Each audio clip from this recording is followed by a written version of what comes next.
सिर्फ तुमसे संभव है।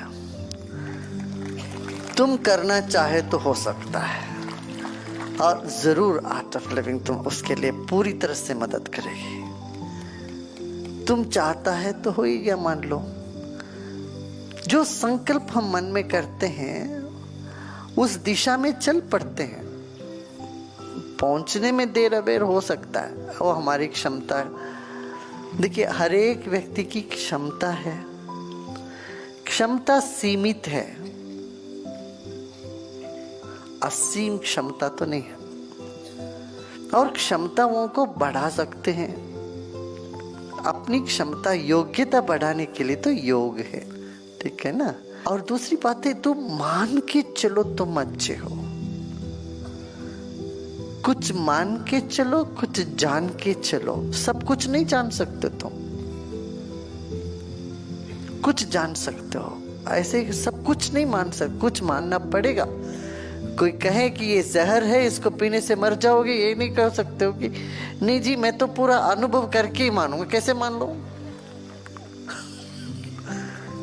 ये तो नहीं कह सकते मैं अनुभव करूंगा तभी मानूंगा। मेरा अनुभव में तो नहीं है, आप तो कहते हो जहर नहीं। वहां तुम्हें मानना पड़ेगा। ईश्वर ज्ञान का वस्तु नहीं है, प्रेम ज्ञान का वस्तु नहीं है। इसलिए ना ईश्वर को कोई जाना, ना प्रेम को कोई जाना। ईश्वर को जान नहीं सकते, मानो। मानने के बाद अनुभूति में आ जाएगा। तो इसलिए कहते हैं कुछ जान के चलो, कुछ मान के चलो, और प्रेम से सबको गले लगाते चलो। तो ये मान के चलो, तेरे भीतर ये सारे अच्छे गुण हैं। दैवासुर संपत्ति विभाग योग में श्री कृष्ण ने बताया, क्या बताया? ये सब दैवी गुण है। गिन लिया इन्होंने, गिन के कह दी ये सब तुझ में है अर्जुन, तो चिंता न करो, ये सब तुझ में है। अब आसुरी गुण क्या है ये जान लो, ये बोलते हैं। ये नहीं कहते कि ये दैवी गुण को बढ़ाने के लिए तुम कुछ करो ना।